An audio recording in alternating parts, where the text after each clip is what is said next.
Welcome to another episode of Gray and I Slay. We're so glad that you're here. As you always know, that we try to bring you the best of guests, and today is no exception. We're going to be talking about finding love again. This couple, they found it, and they are making it work. And we're going to find out what they're doing to make this marriage work and how they stay together. And I'm sure it has been some ups and downs, some ebbs and some flows, but I'm sure, like we say, God is in the middle, and they keep God centered in their life. So welcome, Marvin and Zandra McEntie. I said it right, McEntie. I'm calling you McEntie forever, and I'm like, I don't think that's right.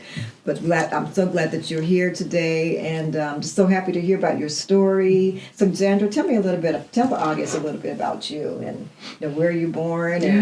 Yeah. I was born in Hattiesburg, Mississippi, and we moved to Cleveland, Ohio when I was 5. And I went to school all through Cleveland public schools. And from there, graduated, came to Ohio State, and been in Columbus ever since. Okay. Twin boys. Yes. We have twin boys. Yeah. Yes. Mm-hmm. And another son. Okay, that's right. Yeah, that's right. Okay, Marvin. Marvin McEntie. I grew up in Columbus. Oh, you did. So I've lived here all my life, Okay. Short periods of time away for certain things, but being here forever. Grew up Columbus Public Schools, went to Ohio State, and, I'm an Ohio guy. Yeah. When I was younger, I thought I was going to move away and move to Denver, but that never happened, Okay. so I'm here.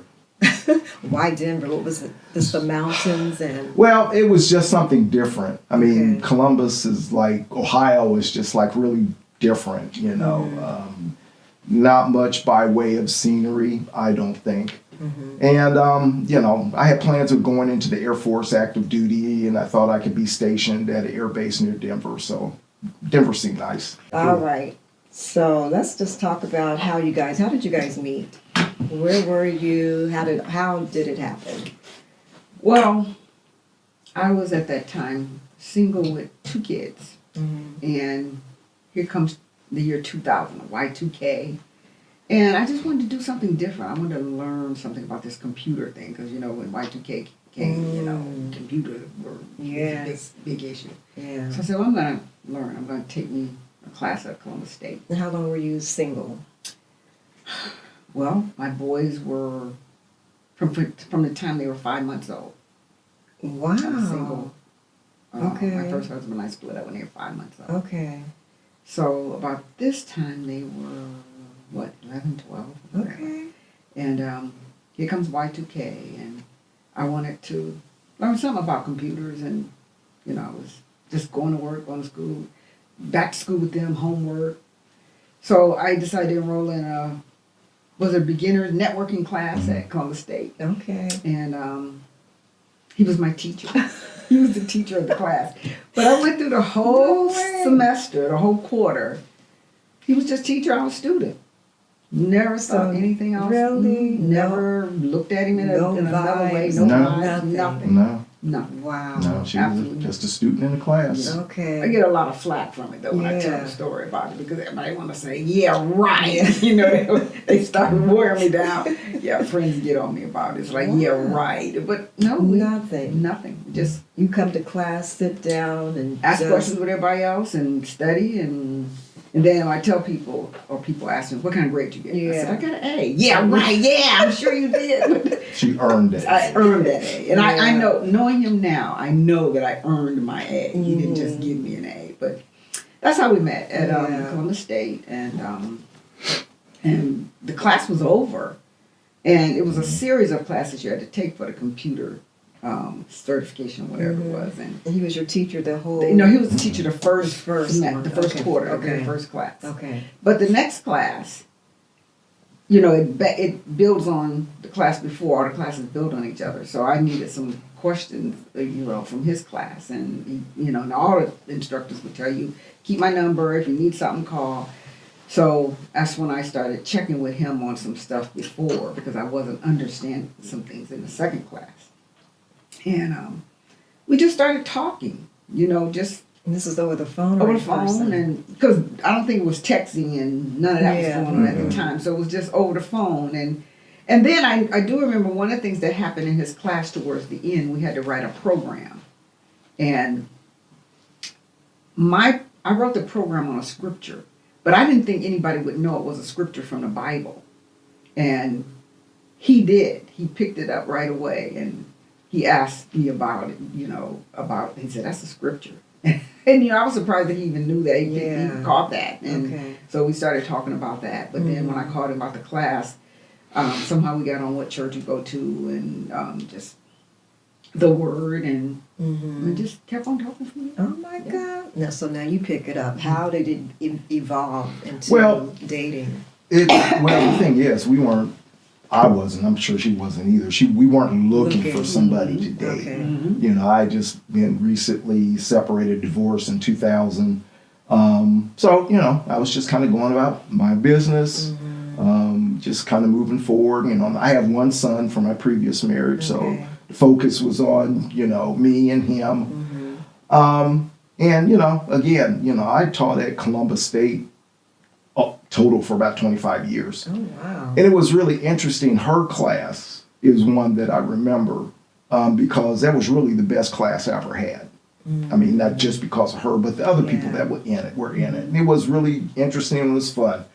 So, when class ended, I kind of, I would not only see her around, but some of the other members that were in that class. So, it wasn't unusual, to see other folks from the class and they'd ask questions. So she did too. And then, I don't know if she remembers this, but one time she saw me and said she was having a problem with her computer at home. So I said, she told me what it was. And she said, man, I think I can take care of that. So that's actually the first time that I went over to her house. Okay. And, we took care of that and, had conversation. And, things kind of led on from there. I mean, I didn't ask her out that first time I was over there, but, we, spent time together. We talked a lot on the phone with each other. And, I like to say it was organic. I mean, it was very simple. It wasn't planned out. And it just happened to work out. Wow. Oh my God. So what was the first date? Well, So I thought, you both got a different version, or and it could be that our versions are combined. okay. Yeah. I thought our first date was going to a movie. And I thought our first date was going to O'Charlie's for dinner. So I think maybe we did them both. Right. Okay. I remember, Now, food, did you pick her? You go to her house and pick her up? Or you Oh guys- yeah, I went to her Okay. house and picked her up. But now, how people, Yeah. let's meet, No, we had already talked No. it Already, into the okay. class. And And you you felt- somebody was just meeting. Yeah. Yeah, but Okay. No. Yeah. Okay. Continue. So we went to a movie. Brought her back home. I don't know. I was a while. Maybe not that long before I met her sons. Okay. So I didn't have any problem seeing someone who had children, had sons. Some people do. And I thought it was, it's kind of interesting, and we liked each other. We seemed to get along. We had a lot of common interests, still do. Yeah. And like I said, it just kind of grew from that. She was comfortable to be around. Yeah. Not a lot of stress, no drama. That's Zandra. Even though, she had these two boys, she was raising. No, so, worked out fine. I had a son. And, I think I brought him over maybe once a couple of times before we got married, because I wanted him to meet. Our boys are very close in range. They're exactly 1 year older than my son. So Okay. they're all, about the same age, going through the same things about the same time. So Yeah. I don't know. I think it was just a good time in life. They were old enough,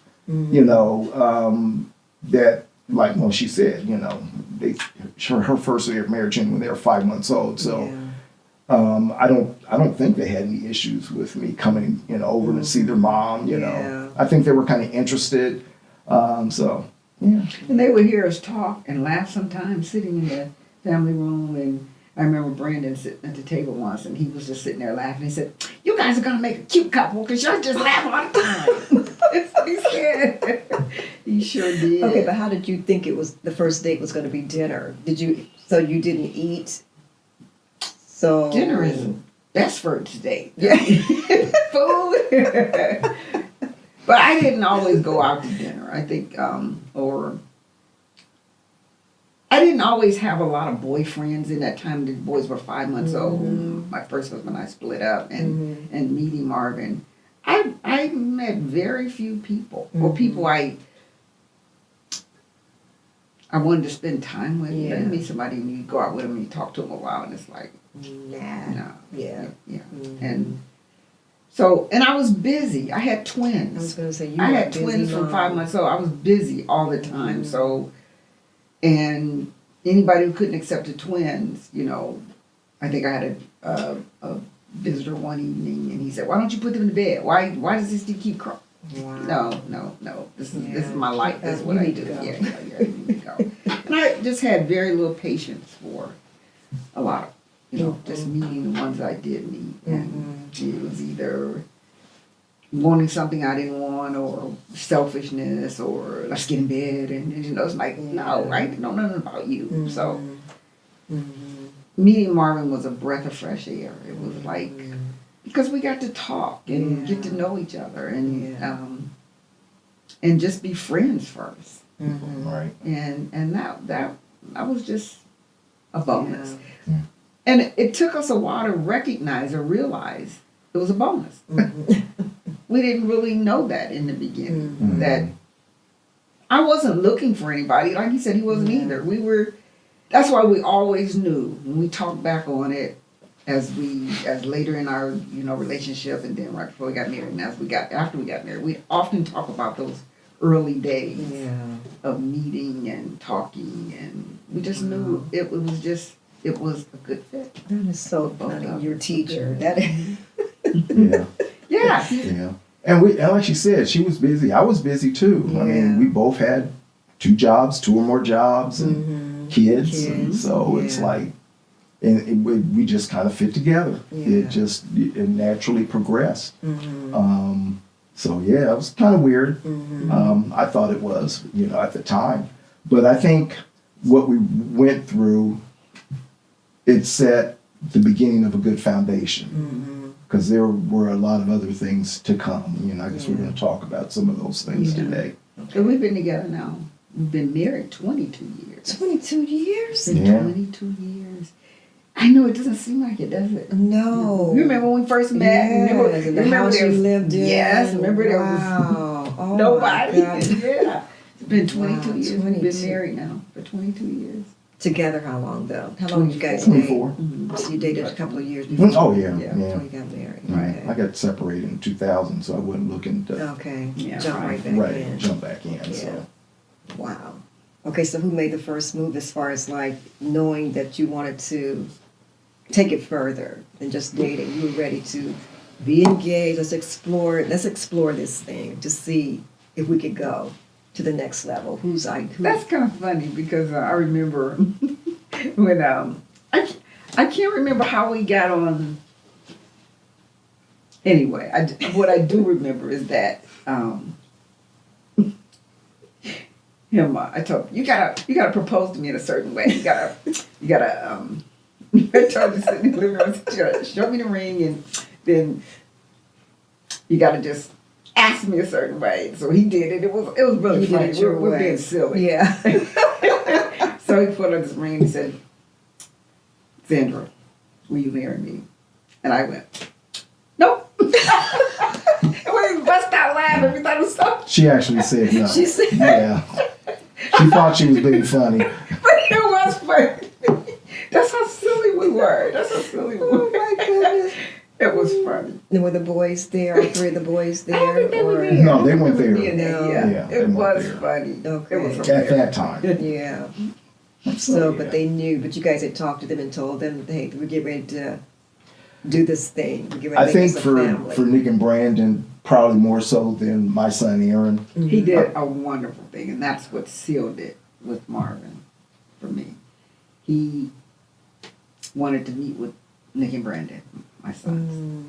And he sat down with them and he told them that he loved me. I love your mom. And I'm not here to try to take your mom from you. I just want to, I love her. She loves me. And we want to be together. And you guys will not be my stepsons. I look at you as sons. And and I just thought that was so wonderful for him to do that. Yeah. So what made you do that?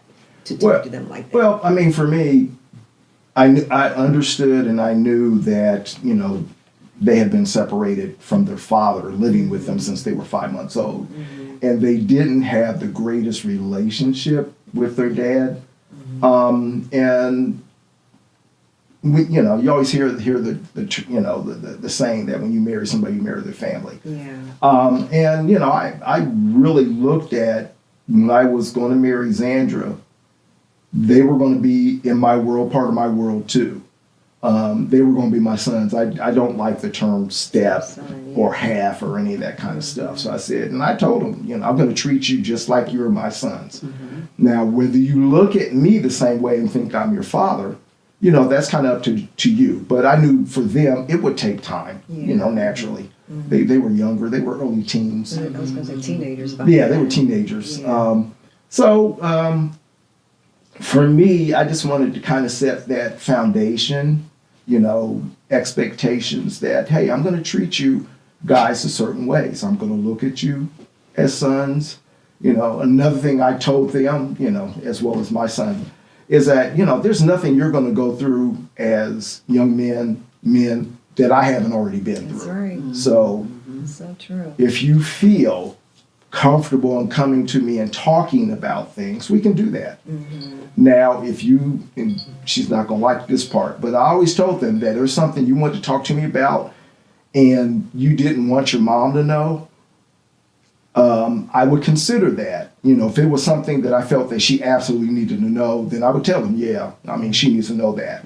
But if it was something that, she didn't really know, it was kind of, growing up things, guy things, I said, okay, we'll have that level of confidence. And I think that helped, kind of starting off. And you guys have a great relationship. I would watch you and Brandon and Nicholas when I was around and just see how you guys, and it's like they what's the word? They valued you, they respected you, and you could see it.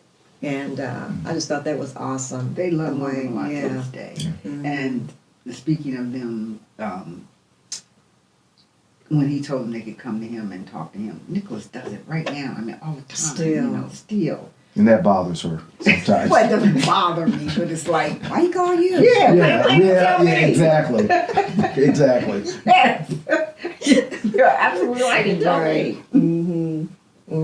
But he said he opened the door to say you can talk to me about anything. So that's all. And I didn't always have that. And I had a good dad, but my dad wasn't one of those that we'll sit down and talk about things.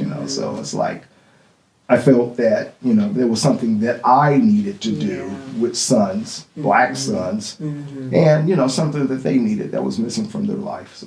Yeah. Wow. 22 years. That is 22 years later. wow. Now. Okay, so what do you know about your connection that makes it different from your first marriages? What makes this marriage different? Well, I'll just. May not want to spend that long as we can go through this question. Yeah. Well, I know for me, when we first met and were spending time together, I knew myself better than when I did with the first marriage. And, not that I had a list of things that, I want, the next wife to do this, but I knew myself better. And I had a better idea of what's a good fit for me and what's not a good fit. I couldn't enumerate everything, but I had more of an idea. I don't think I thought that much in my first marriage about how the fit was going to be and all that kind of stuff. Yeah, that was one of the questions I was going to ask. Did you have lists and did you have like non-negotiables when you were No, I didn't really have exploring? I didn't really have a list per se. but again, like I said, I had a better idea of knowing myself, and that's a journey. I mean, you spend the rest of your life really doing that. So I knew, if there was something that came up that were maybe warning signs or something that, gave me a particular feel about something, to kind of back off or slow down or whatever. But the scary part, with Zandra, so to speak, is that there really weren't any issues. I mean, you would think there would be some issues or whatever.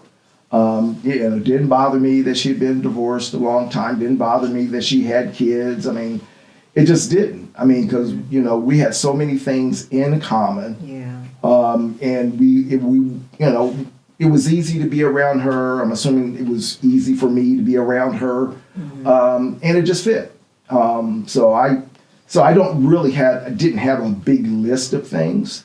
I just thought about it more as we were going through the relationship and how things were going. And I definitely didn't do that in the first marriage. Okay, Sandra. I think I didn't have any negotiables or a list of things. It was just fitting together. I think what I like is that we could talk, and we would talk about different things. That was maybe that was a negotiable, and I didn't really realize that. Yeah, but Now, is that different from your first marriage? Oh, How you yeah. guys communicated yeah, and connected? Lot Okay. different, lot different. And see, we split up so early in my first marriage when the boys were 5 months, but it didn't have to be that long. I mean, like 5 months, by the time they were 5 months, it's like, I am not going to go through this anymore. So that was it. I mean, going all of that, but it was just it. So with Marvin, we just talked, we laughed, mainly God was in the center of it from the very beginning, because we did do a lot of talk about church and the Lord and reading and studying the Word, and he knew a lot more about the Word than I did, because he was ministered, and did a lot more ministering than I did, but just talking about a lot of it, and it just all fit together. Yeah. But you guys been going to separate churches, right? So At that time, yeah. At that time. Mhm. So when it came after you were married, did you guys decide, okay, you go to my church or I'm going to come to your church? I mean, how did you guys That was No. before decide? that. You decided before you got married. We got married. Yeah. Okay. Yeah. I mean, we knew, I didn't feel like, okay, I'm going to this church, you need to come with me to my church. So, we decided, okay, we're going to find a different church Okay. and a fit for both of us. And Well, let me say this. We came to that conclusion, but before that, I want to stay at my church. I Okay. just started my newer church, and I was learning more about God there, and learning the Word, and he was going to another church, and I really didn't want to go to his church. Okay. But we didn't say anything about, you got to come to my church and I got to come to your church. But I remember praying about that. And, I asked the Lord, Lord, I really want to stay at my church. I'm learning a lot about your Word here. And I really want to be here. But I love Marvin. And if you say I need to go to his church with him, I'll do it. You do it. that wasn't going to happen because my ex was at that church. Oh. So no. But I was ready to give up. I let it go because it was a big deal. And I always felt it was important to worship at the same place. And you were a minister Mm-hmm. on staff at your church. Mm-hmm.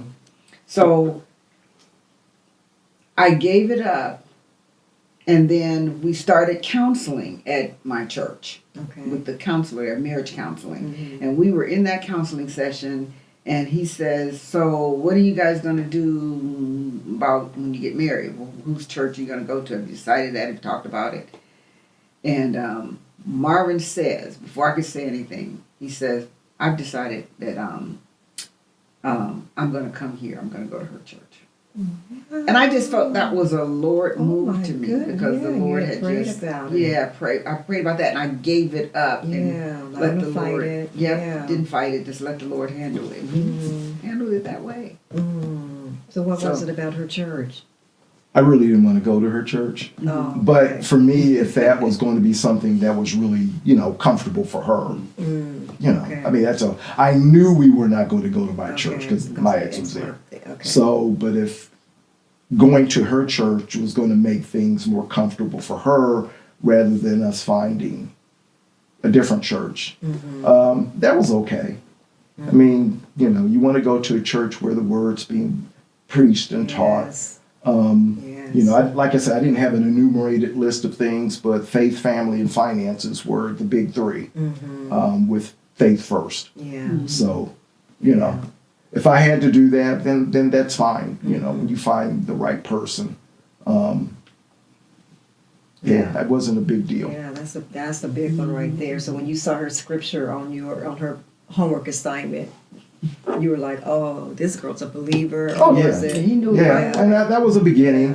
I mean, because if it hadn't been for that, maybe we would not. It had eventually been together, but that kind of started Just to a talk. Yeah. conversation, talking in class. Because other than that, In we class? because it was a class project. assignment. Yeah.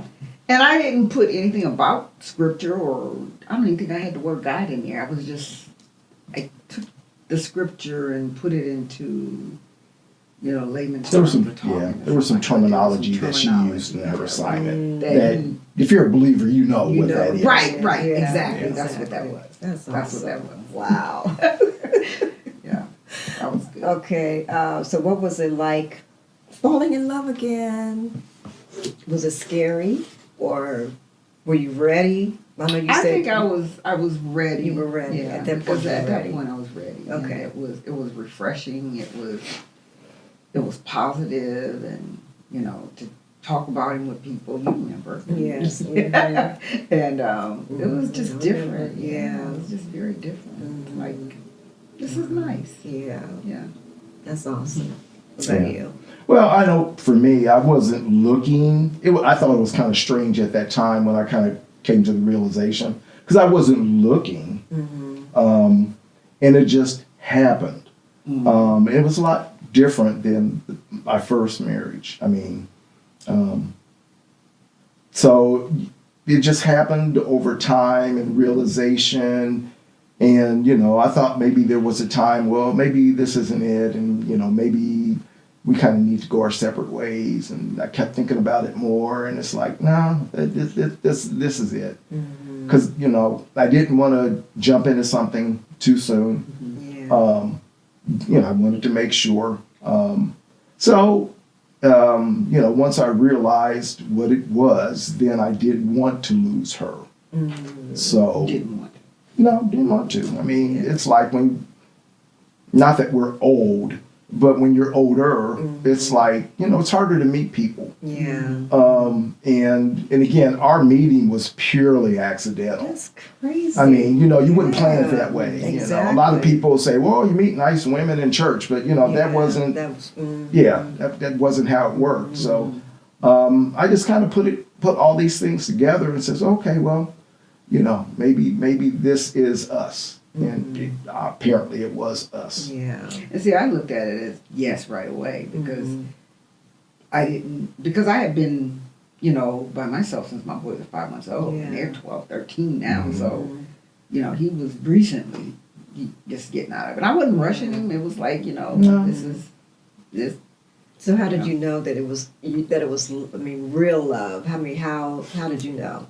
Help the women out. Help the sisters out, Zandra. It was more of a feeling that I felt, and it was just a peace within. I mean, we weren't fighting for.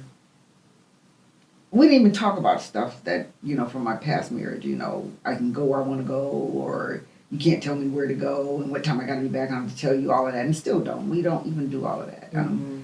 And that was a lot of what I went through before, and I saw my parents go through that, and other aunts and uncles, where you been, or you didn't say where you were going, and you didn't come back when you said, and I knew that wasn't going to be it because I was too used to being on my own, to go back into something like that. Yeah, But you had done well, built a new right, home. yes, right. So I wasn't desperate, but I felt that I felt that it was something special, and I could, I don't know, it's just that inner feeling of peace, and you know that you know when you know This is the right this one. is the right one, Yeah. and I knew it. And you were ready.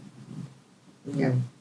Wow. So in talking to the sisters or anyone else, that's what I've Yeah. always said. You know, you'll know when you get that feeling. You'll know when it's there. So there were no second thoughts. Mm-mm. No, it's like, No. maybe, I don't know. But no, none of that. You both knew. Yeah. I mean, we spent a lot of time together. We spent a lot of time together talking about everything. He had So- gone south with me to visit my family, Okay. and you know, Marvin's the kind of person. He has that personality. People first meet him, they like him. You know how that is. Like, what? I was going to tell people sometime. Wait a minute here. I mean, he has that personality, or that something within him where people meet him. Yeah. Like him, right? And love him. Yeah. And your family's Well- as big as hers? Oh, or no. Well, on my mom's side, but I didn't spend a lot of time with relatives on my mother's side. Okay. We didn't live anywhere near them. I grew up, spending a lot more time with folks on my father's side. And on that side of the families were small. Okay. So for me, meeting her and then meeting her family, that was like a total new thing to have a large Yeah, family. that's right. You're an only child. I'm only child. My mother's only. Okay. She had 5 other siblings, and then she had a lot of family around the area, there in Mississippi, and that was not. I thought when I thought about that at first, it's like, okay, how am I going to be with that? Am I going to be okay with that? And they were all very nice and very accepting, so it's like, this is good, And he had to learn a lot too. He pieced together whose kid was who, and the aunts and uncles and the nieces and nephews. Yeah, but you didn't have that. No, and actually, and I've told her this before, I'm a lot closer to a lot of members in her family than mine, especially her brothers and sisters. Yeah. I'm just closer with them than I am to. I have other siblings. My dad had other children, but I wasn't close with them at all. Okay. So, when I became part of her family, they accepted me, and I accepted them as family. I loved her mom from the beginning. She acted like she liked me, so we were good. So no, it was really good. Because you always wonder again when you marry somebody, you marry their family. How is that fit going to be? Yeah. And it was great. It's beautiful. It was no problem. Remember Marvin's mom made you that pound. Because remember I used to come over and do your hair when you had your right. and that pound cake. She It's remember like, she's oh thinking about the my pound cake, God! yeah. Yes, it was so Sour cream good. pound Sour cake. cream. You got the recipe? Yeah, I do have You a get. right. Everybody asks. Everybody asked. Everybody That asked about recipe. Yeah, it was so good. her sour cream pound cake. So meeting her was good. Yeah, it was good. She accepted me right away. She Yeah. was like good to me. She was like she was doing things, giving me stuff and making me pound cakes or just pictures or anything I could want or ask for. She was ready to give it to me right off the bat. That's beautiful because sometimes families can be tough. Yeah. Yeah. But she was good. Okay, so how did you guys handle forgiveness as far as like when things don't always go? Because you have an expectation of how you think in your mind a conversation's going to go, a situation's going to go, and it doesn't pan out that way. So how do you guys handle forgiveness? I'll let her go first. Forgiveness is something I've had to work on through the years because when I get to a point about something or somebody hurts me really, really badly, or I just I tend to hold it. And there's a few people in my life now that, have done something to me and I think I've forgiven them with time here. But I don't want the relationship anymore. Yeah. It did something to the relationship. And then some people say, well, that's not forgiveness. Well, I don't believe forgiveness is just, okay, it's all over done with. Let's get back let's like get we back. were. Yeah. I, Mhm. you know. So I mean, I'm with I you can on that. now. Yeah. Yeah, I can now talk to those people. I can speak to them, Mm-hmm. and We're not going to be hanging out, buddies. right, Yeah. exactly. We're not hanging out buddies, but Yeah. I can now because at one time I couldn't talk to them. Not zip. Mm-hmm. So forgiveness is something that I've just had to work with through the years. Mm-hmm. You forgive your kids. Kids do things, and Mhm. we don't hold nothing Yeah, against our kids. that's We, true. you know, Mhm. we no matter what they do, Mm-hmm. you know. Marvin and I have. I don't think there's anything I've held against him. I've been angry about something, and I may not talk for a few hours or so, but you know, we're close enough to where we just go on and move on past it, or talk about it, or. Mm-hmm. And I have learned to say I'm sorry. Mm-hmm. I've learned to say I'm sorry, and I think that's something he's worked on too. And you know, you're sorry, we move on. Mm-hmm. So I think forgiveness is still important because God always forgave us, Yeah. and Yes. we have to learn it. And I still have trouble with it sometimes. I Mhm. still got a whole book of scriptures on that, Yeah. working with forgiveness. Mhm. But kids and family, and I think was looking at it as like I don't have to deal with them, so I don't have to worry about forgiving them. You know, I don't see them every day. So, Yeah, right. But I think there is a certain. I believe that you should forgive people. I Mhm. just don't think that I have to put myself back in that Yes, situation exactly. with them again, Right. because you lose some, Mm-hmm. you lose trust, you lose Mm-hmm. some different things. Exactly. Marvin? Yeah. Well, for me, I think forgiveness is huge. Yeah. I mean, you know, we know that's what the Bible says. Mm-hmm. But I don't like holding on to things, you know, no matter who was right, who was wrong. I don't like holding on to it because I know if I hold on to it, it'll turn to bitterness. Yeah. And I don't want bitterness. I mean, life is, it's hard enough It's hard enough, sometimes that's the truth. with having bitterness in the house with the person that you live with. Mm-hmm. So for me,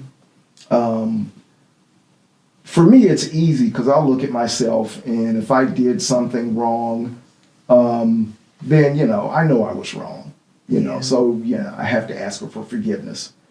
And, you know, even if she does something to me that, you know, might, you know, hurt my feelings or whatever, I think about, okay, well, you know, nobody's perfect. We need to get over this. I feel very uncomfortable. I feel unease when there's differences between us, when there's arguments. I don't feel good. Yeah. No communication. Not talking. Yeah, I don't. When you I guys don't. normally talk all the time. Yeah. And you're in the same house and walking Yeah. by each other. It's like, Yeah. no, this. And that's this easier for me to do. than him. Okay. no, I can do that I, easily. But I he can't. does- He's right. He doesn't. doesn't. He doesn't like that. It makes him Okay. very uncomfortable. I can't do that. Yeah. And, you know, if I have to say I'm wrong, even if I don't feel I'm wrong, I'm going to say it because it's like, you know, I don't want to keep living. Yeah. I don't want to keep living it. I'm joking, but, you know, when you know you're wrong, you know you're wrong. Yeah. And it's like, That's the truth. that's part of true. knowing yourself. Yeah. You know, I've learned I'm not perfect. You know, I joke sometimes and tell her, you know, I thought I was wrong once. I've always been right, but I thought I was wrong once, but I was wrong. So, you know, I don't think that's a big deal. I think people who don't like to forgive are very selfish. Okay. And, you know, I can't be a selfish Help me person. today. I can't be selfish with my wife. Yeah. Yeah. I mean, that's how I can't be selfish with my kids. Yeah.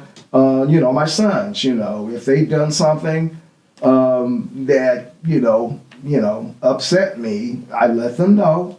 I'm not a yeller. I don't yell, I don't scream, I don't shout, you know, it's like, you know, we can talk about this, you know, and we can work this out.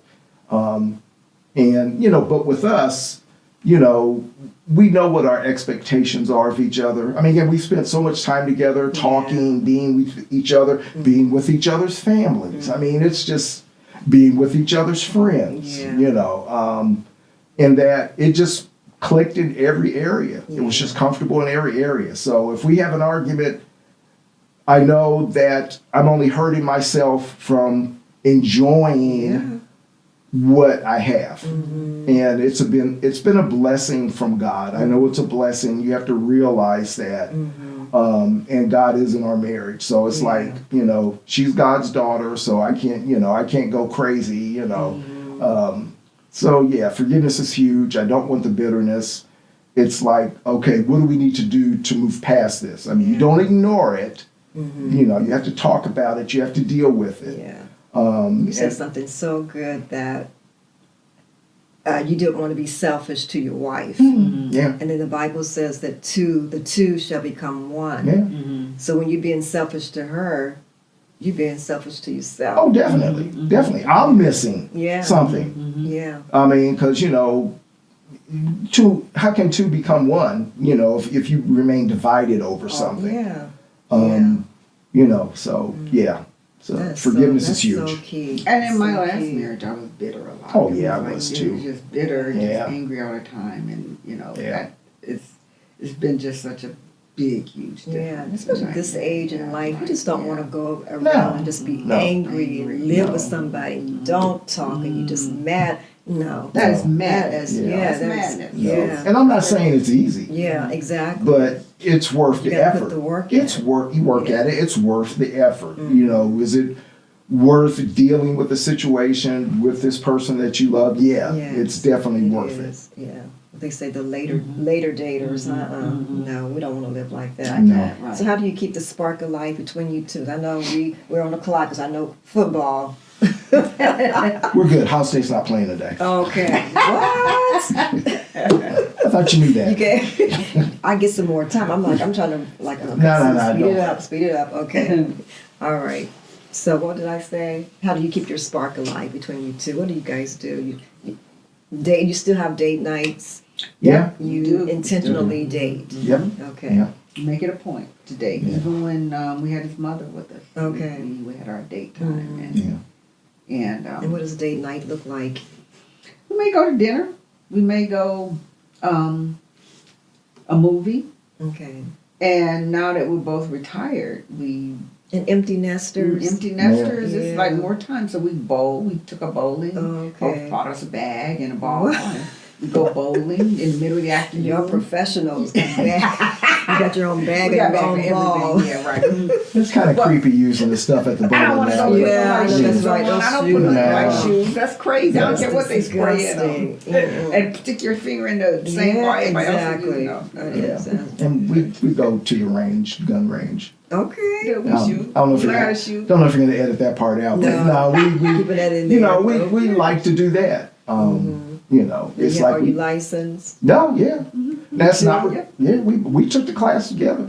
You know. I used to be terrified of guns. Just to see a gun. Yeah. It's gonna shoot You me. see a bullet. You see a bullet. I see a I'm bullet. Yeah, I'm I terrified. think I'm gonna be shot just Yeah. seeing it. Or it's Yeah. like touch it. No, I'm Yeah. not touching that. Don't go off and Yeah. kill me.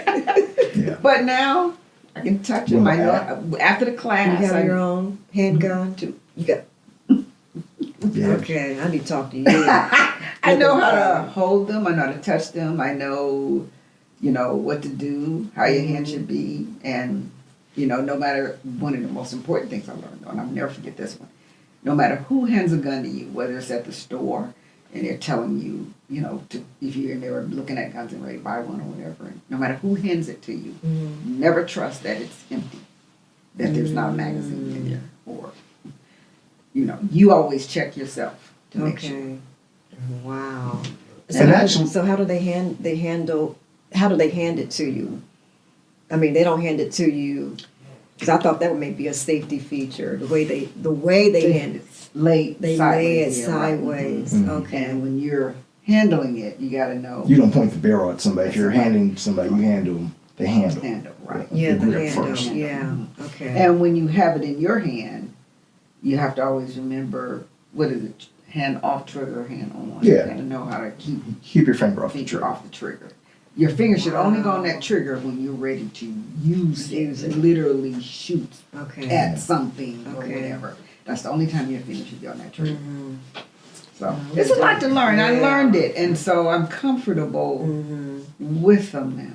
Now, it's interesting how we ended up deciding to get a weapon and go through the training, because this came out of a group of friends. Okay, Darnita. Yes. You've been Yes. trying to get me. Yeah. So I'm We all took the surprised. class We all together. took the class together. together. I'm Yeah. surprised you didn't take the she class tried. with us. Right. Yeah. Like, We took that I'm scary, but But see, she's that's right. why you she's probably right, should though. do it. need I was to do scared it. too. Yeah. Yeah. I was scared too. So Yeah. I don't know if we would have done it without, this being brought up, in conversations with friends. Because I have, used weapons, fired them before, and all that kind of good stuff. And I just like target shooting. But, I wasn't going to be something I was going to pick up. And then, just out of conversations with friends. And I think that's one thing that helps us in our marriage too, is that we have good friends, You guys have good great couples. friends, Great yeah. friends. And, we spend time together. The women talk amongst each other. The guys Chat talk group, amongst they each talk. other in a chat group. And, Yeah. those are helpful too, So, we spend time with our friends. We can go and, we don't have to, be paranoid. And, what is she over there talking to them about, Yeah. None You of know. And that. none of us do that. Yeah. None of us do No. that. We all, we all know where we are and where we stand, and we have a good relationship. You know the group. Yeah. Yeah. So everybody. So, but and one of the, the bowling, the range, and well, he don't do tennis. We tried pickleball together. Oh, but, I we love did it. I that just for a started while. playing. Did you just start playing? This is my second month. of a class of learning. Oh, Yeah, very I have a good. We have coach. to Yeah. do that sometime. Yeah, I love Yeah. it. I'm getting good. So the other night he goes, Susie, you are getting good. I'm like, I'm thinking more. So yeah. Yeah, I I can want- see you being good at pickleball. Yeah, because I think now. Yeah. Before I was like out there just swinging at anything. Just I know you. it's like yeah, now right. it's like nope. Yeah, Think yeah, about it. yeah, Think about right. where you're going to position. But that's another topic. But Okay. anyway, but you yeah, guys it do is a lot of fun. pickleball. Yep. So did you like pickleball? Yeah. You like Yeah, it? I liked it. It's, again, we kind of look for more things to do together, different, vary it, Yeah. keep it fresh. Except my tennis, I do. Yeah, I don't play tennis. No. No. Could She it's tried. too much. It's I thought pickleball score was hard, but tennis keeping score. No. But It's we hard. do like to go see tennis play, go to Yes. tournaments. Yeah. We go to Cincinnati, Yes. we've been to the US Open in New York. So, that's part of the travel Yeah. thing. Yes, We that's love her tennis. thing. From the Yeah. the first day I met you, it was It was like, oh my, tennis. it was tennis. Yeah. It still is. It Now, still is. I like tennis a lot more than pickleball. As a matter of fact, I played a lot of pickleball for most of the summer. So much pickleball that when I get ready to go back to tennis, my tennis game was off. Just horrible. I mean, I was swinging it like it was a pickleball. And Oh, okay. I'm like, oh no, I can't have this. I haven't played pickleball since. Okay. And that's over 6 weeks now. It's like, forget that pickleball. And I gotta get my tennis game back together. Everybody beating me, and it's like, No, can't have that. no, can't have that. So, but yeah, those are some things we do for. I think your question was, what do we do for our? You gotta keep the spark. Spark, You keep the yeah, spark and, alive. Yeah. And of course, we talk about the word a lot. Oh, You that's know, we go to Sanctuary Columbus now. That's the church we go to, and it's on Westerville and Morse Road. okay. And we really like it there. We really like it there. And We take a lot of classes take a lot together. of classes together. Okay. Now you guys in leadership there, because you were leadership at your other church. Not as much. Yeah, Not, we're not kind of really. feeling our Not, way we, with that. Yeah, Okay. we kind of trying to See where you want to. right. Yeah. Stay land, low. yeah. I like being a bench warmer though, so it's a little better here. By the time church is over, you can just leave. Yeah, and Yeah. right. out. Yep, and we weren't trying to get back in all But, that. Yeah.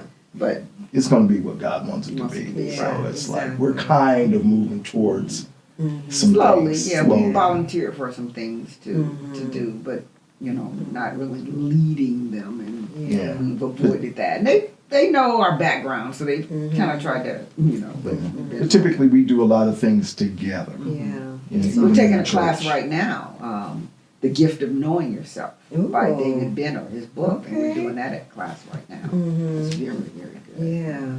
That's There's a whole lot to the word that you just constantly learn more and more about the word Mhm. of God, and what we're dealing with right now is deeper just reaching deeper to hear from God, hear from Jesus, and listening quietly, Yeah, it's so centering important. prayer, and taking the time to get quiet by yourself and focus and listen for Him. Yeah. And a lot of people don't like to sit and just listen, or because your mind wanders. And you understand now that's a part of the gift God gave us for our mind to wander. We have to just bring it back. Bring it back, Yeah, center, bring it on back in. Bring it on back in. That's all you do. And He's not mad. That's why I tell Right. myself, He's not mad. No, He's No. not mad because of my mind. Because I used to beat myself up, Right. and I'm like, I don't do Right. that anymore. It's Yeah, like, right. Susie, it's okay. It's okay. Just It's okay. bring it on back. Bring it on He's back. not That's mad all at you do is bring it back and keep on going, listening to God. Yeah. It's, I love it's that. That's a whole nother. That's another topic. Yeah. Gotta have y'all come back with a couple more Yeah, topics. So, okay, so how did you guys go about blending the family, the boys? I know you said when you guys first met, you brought the boys together.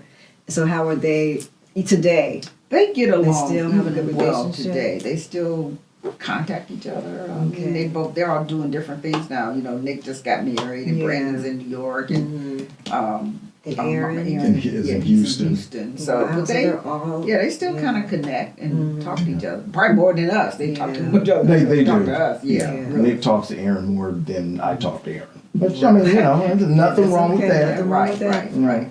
They got like you they said, got your more in grandkids are common. grown. Right. Yeah, they see you when they want to see. when they want to see me. When they- Yeah, they blended so well, and I think we got off on the right foot, Yeah. from the beginning. It Even wasn't when they were forced. You didn't No. force them. No, Yeah. no. You kind of let them know, here, I love your mom. We're going to get married, but I'm here for you too. Yeah. You're just not an add-on. Yeah. You're part of me too. That's how I looked at it. Yeah. That's beautiful. I love to see. It's beautiful how God does things. So, okay. A couple more things here, and I want to talk to you guys about. Okay, what did you learn? I know both of your moms just recently passed away. So, what did you both learn about as far as like supporting each other during that time? Because that's because they say, the vows are what, even though the vows may say in sickness and in health, it's not just talking about the two of you, but there's like family involved too when there's in sickness and in health. So, how did you like support him, and how did you support Zandra during her My mom, when we met in 2000. We got married in 2003. And my mom had her stroke in 2005. So from that time until my mom died 2 years ago, Marvin always made sure I got to Mississippi. He always was ready to take me whenever I go. He always wants to drive. And when we were there, because my sister took full support of my mother. Renee? Yep, sure did.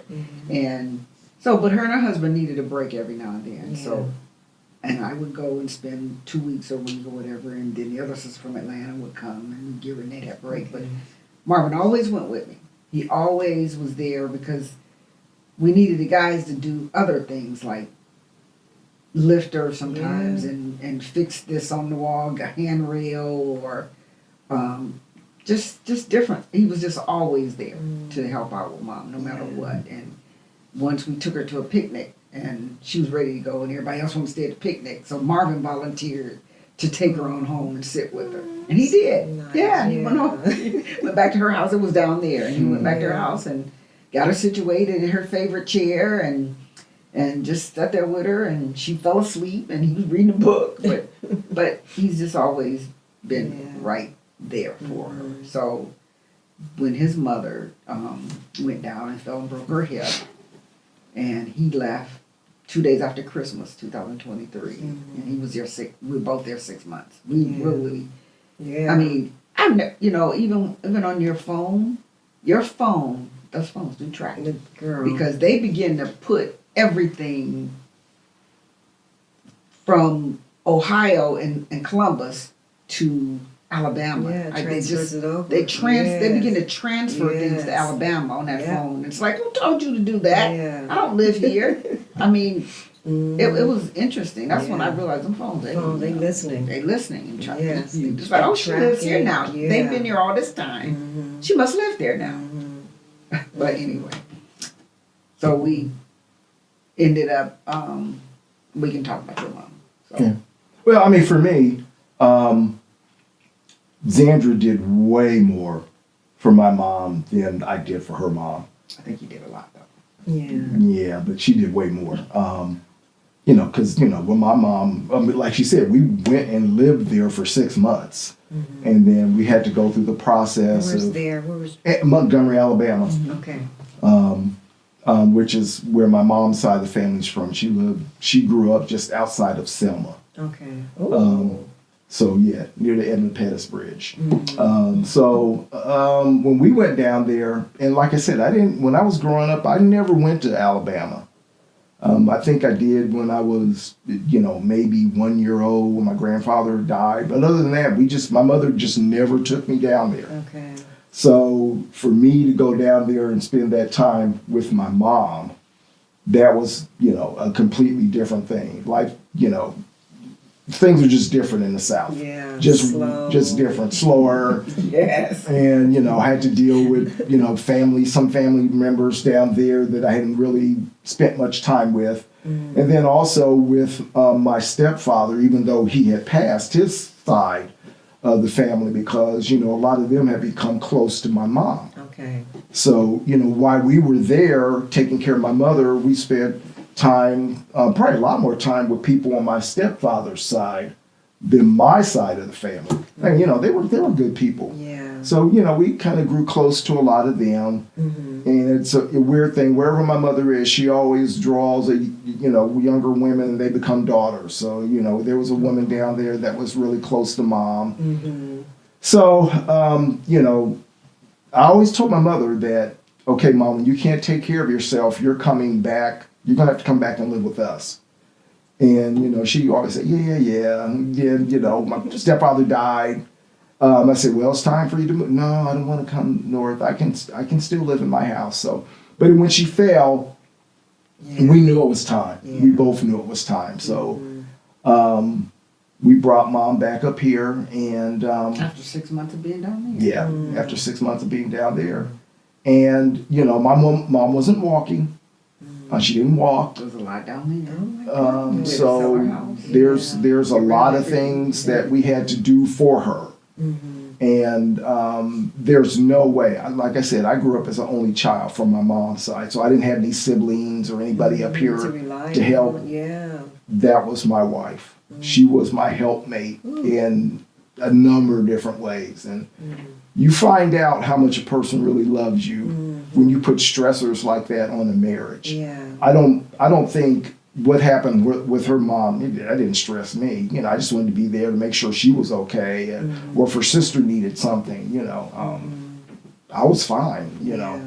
But when we had to take care of my mom, there's stresses on both sides.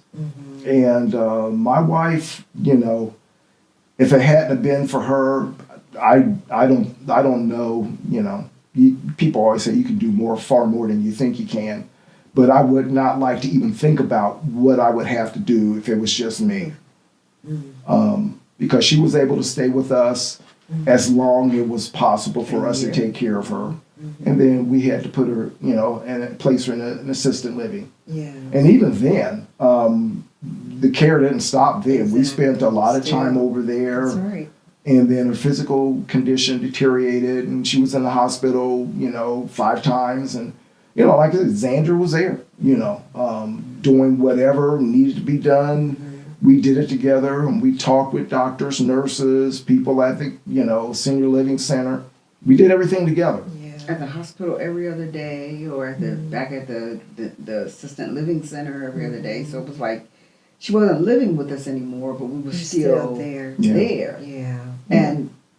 And with me, it was I didn't mind. He gave me a lot of accolades for for what I did. And I didn't realize that, but I just knew he had helped me with my mom, and you know, this is his mom. Your mom is important. You know, it's like, you know, it's a different story exactly. there. And you know, I didn't mind her even coming to the house. I mean, now he had asked me a year before, year and a half before, he said one day at the kitchen sink, I was at the kitchen sink, and he says, what if, and this was before her husband got sick and died. Okay. He said, if mom ever has to come, my mother ever has to if Johnny dies and she needs to come back here, do you mind if she lived with us? And I was at the sink. I didn't turn around. Just like, okay, Sandra, what you answer here is very important.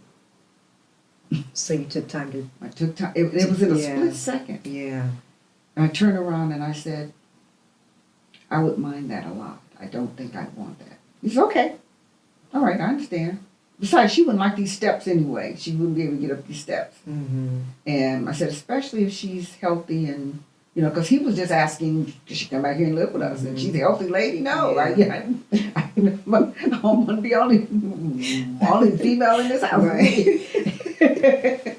And so I said, no, I don't think I'd like that. Mm-hmm. But anyway, as it turned out. Yeah, right. Honest, yeah. Right. And as it turned out, she wasn't going to be healthy, which was a lot more than her, you know, work for not being healthy. And we put a stair lift on the stairs, up and down, which, you know, I wasn't all crazy about that. But, you know, we couldn't, that's the only way to get her around. I mean, our bedrooms are upstairs. That's right. And Marvin got 2 wheelchairs, leave one upstairs, have one downstairs. Can you imagine taking wheelchairs up and down the stairs? You know, some of the stuff should have warned us. When we think about it now, it was like, we did all of that. Yeah. And then we finally got somebody to come in every day, 5 days a week, and bathe her up and clean her up. And then we split the weekends. He do clean her up one weekend, I clean her up the next weekend. And finally, I told him, I will just clean her up on the weekends. Because a man cleaning up his mother, bathing and cleaning up his mother, I just see the stress in his face. Yeah. When his weekend came. Even though it was good for me because it's like, it's not my weekend off. Not my weekend off. It's like, it's my weekend off. Yeah. But I could see the stress in his face Mm-hmm. of having to clean up his mother. And so I just started doing it on the weekends. And it was not a problem. It was nothing. Because I learned one thing about being a caregiver, I didn't realize you learn, they do it so well because they just do it. Yeah. They're used to it. And I got to that point where I could just, when I used to time myself, start my timer, see how long it took me to clean her up, get her clothes on, get her ready to go downstairs for breakfast. I got it down to 25 minutes. Wow. 25 minutes. Totally clean, everywhere. And hair done, everything. Marvin didn't touch her hair. She would come out the room looking like this whenever he would touch her hair. And she had a lot of hair. She had long hair, gray, salt and pepper, beautiful. You loved it. She was brain slay all the way. You know, she really was. Yeah. But she looked like this when he finished. I ain't doing no hair. All I need to do is But yeah, I could do all that really quickly. Yeah. So it was, we're just doing what we needed to do. We didn't realize or think about how much we were doing until that first time she had like a seizure. And it was when she just go to sleep like. And we had to call the squad because we couldn't get her get her awake again. And she was gone. She was in the hospital for so many days, and then they sent her to rehab. She was gone for like 6 weeks, 4 to 6 weeks. Oh, wow. And this was after she For physical rehab. from physical rehab. But she was in a place. Mm-hmm. And the second day she wasn't there, Marvin came up the stairs and we got up that morning and it was like, he said, this is what it feels like to not be doing all of that. Well, those 4 to 6 weeks she was gone, we got back into a normal routine in the just house. the two of you. So when she came back, it was back to the grind again. And it stressed us then. That's when it stressed us. You Because felt it too. Oh yeah. Yeah, right. Yeah, I mean, I'm the first one that He's the said first one who something said about something it. about it. I didn't even say anything. This isn't, going to work. Well, what happened was we, see, to me, even though she was there, the house goes on. There's still things have to be done around the house. You still have to fix something that's broke. You still have to take care of cleaning. You still have to do some things. And, and this situation happened because of the deck. Okay, it was getting ready to be, on our way to, it was getting ready to be warm, and I wanted the deck clean off. And he normally cleans it off every year. We both get out there and clean it off. But it's, well, he had done it, but he hadn't done it to my liking. Because he left a lot of leaves that was behind a little pot or something. And so I was out there showing him, and his mother was at the table eating her breakfast. And I was showing him, what happened here? Look at all this stuff. Look at all this behind the table here. Look at all these leaves. You didn't clean any of those off, did you? And he said some things to me because he got angry about that. And I looked at him and I said a few things to him, and he went back into the house, and I followed him in, and you know, women, and I blasted him with his mother sitting there. She kept eating. She was doing like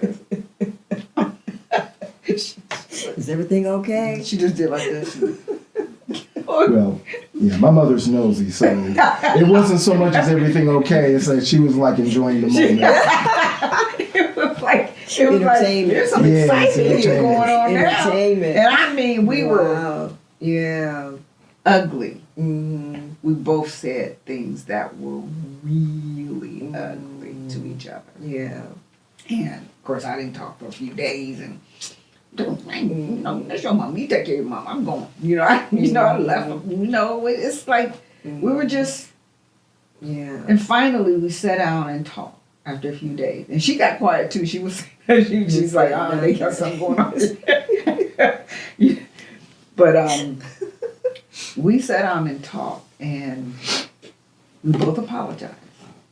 And we both realized that we had said some really, but we realized it was the stress of the situation.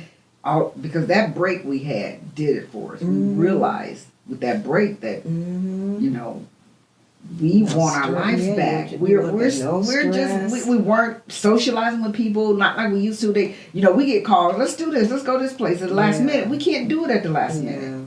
We have to have somebody that planned. You know, our adult sitters, we had two. Yeah. But they don't drop, you know, they normally couldn't just drop what they're doing and come. So if we get a drop of the hat, we had to say no. Yeah.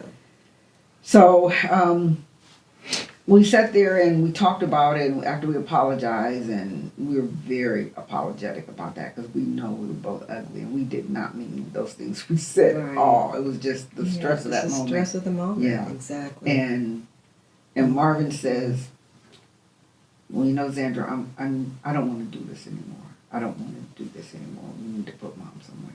And I was surprised to hear him say that. Wow, me too. Because I told him, I would have never. Boy and his mom? Right. I would have never said that. Yeah. I would have never, ever said, okay, I want your mom out of here. You got to put her somewhere. You know, it's either her or us or whatever. I would have never said that. Never would have done that. And to hear him say that. And so that next week, I started calling places and got with a service that sends you other names around you and wherever. And we had like 8, and we narrowed it down to 4. And then those 4 knew they were 4 in the running, and they began to kind of compete for each other. And we ended up getting the one closest to us, which was literally 4 minutes out of our driveway. Wow. And they gave us the best deal. We were also getting ready to go to Hawaii.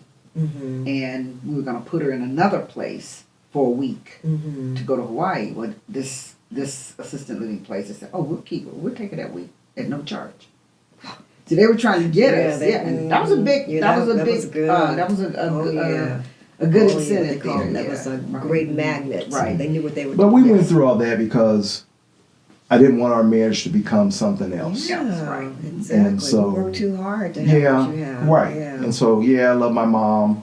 And, you know, even if she goes to a senior living place, we're still going to be around. So it's not, you're not throwing her away. No. Right. Yeah. And we didn't, like we said, we were literally there every other day. Yeah. Or if I didn't go one day, he went. Or he would go a day, I didn't go. Then we both go, you know.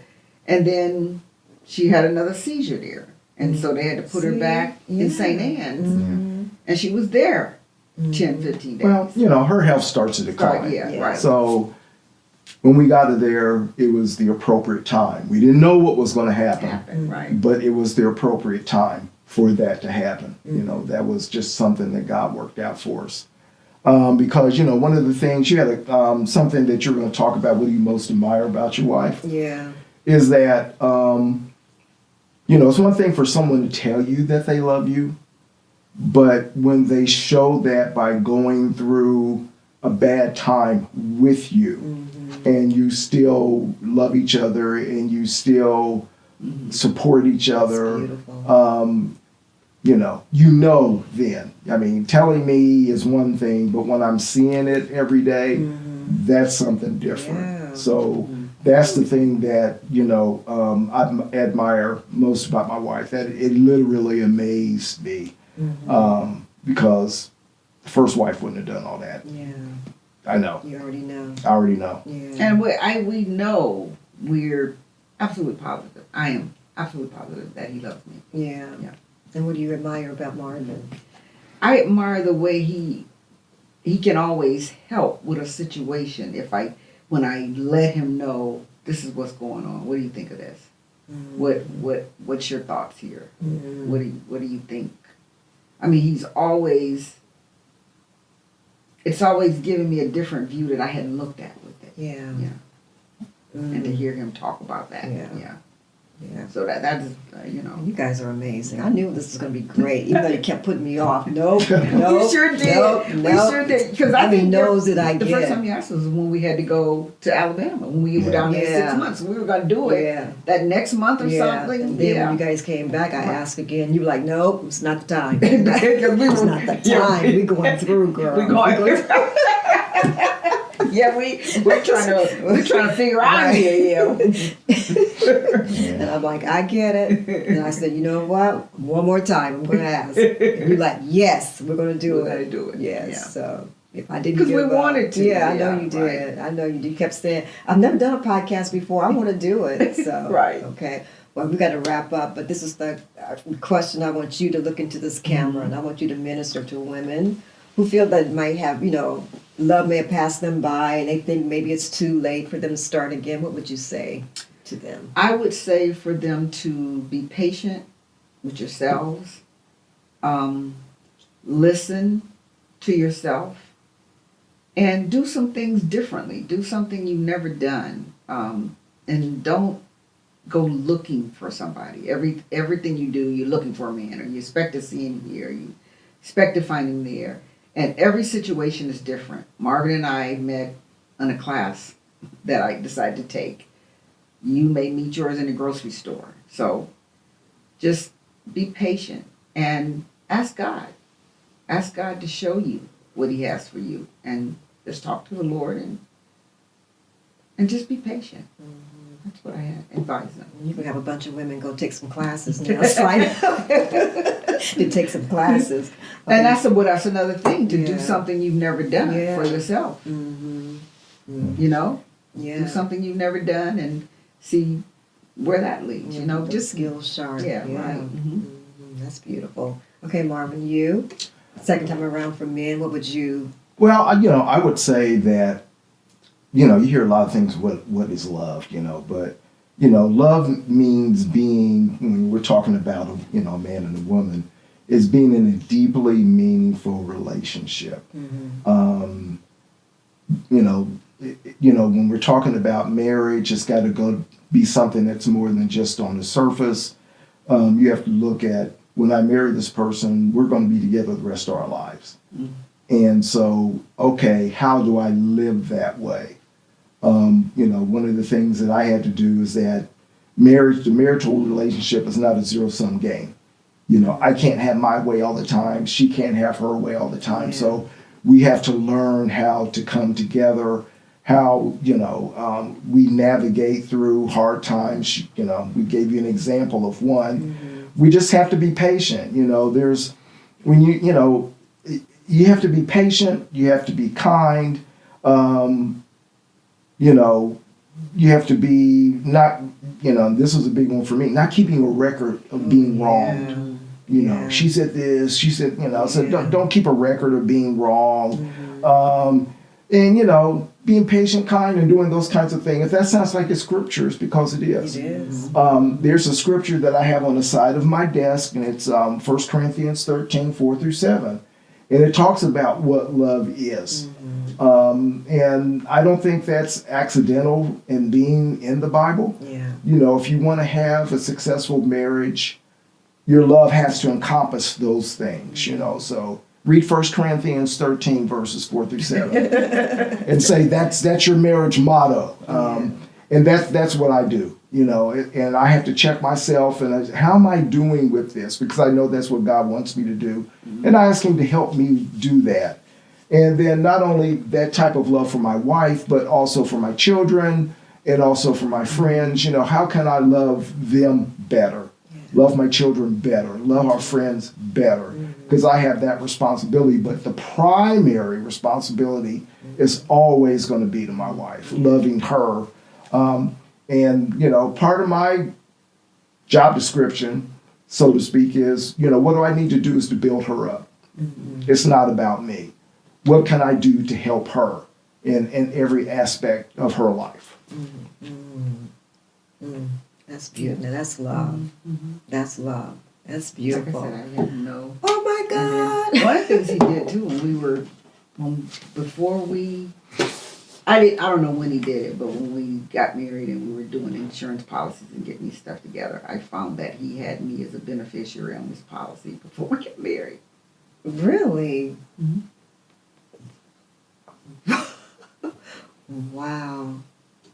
Well, you know, there are just little things along the way that you do to show that you have confidence in that person. And, you know, for me, that was one of the things I felt I just needed to do. Yeah. And there are other ones, you know, I even have forgotten about that, but.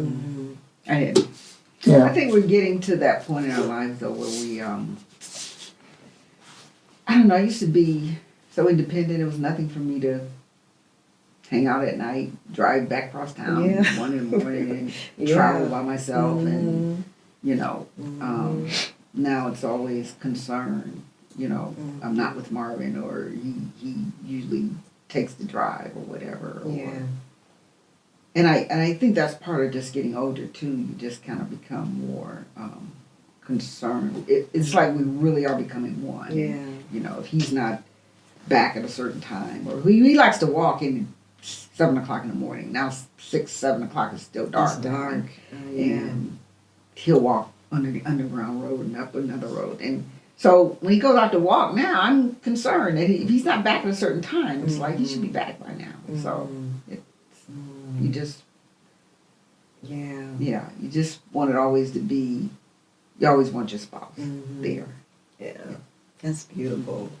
I love you guys. Thank you for saying yes. Thank you. Yes, thank you. This has been so good. So, guys, I know that you have enjoyed this, and I hope that when you see it, that you will share, especially like if you know people, what they call later daters, people our age, 60 and over, who are, you know, wanting love again. Share this video with them so they can see this beautiful couple, how they've made it work through the good times and through the very hard times, how they've made it work and stuck it out together. So, but it's not stuck. You guys, you enjoy each other. So that's beautiful.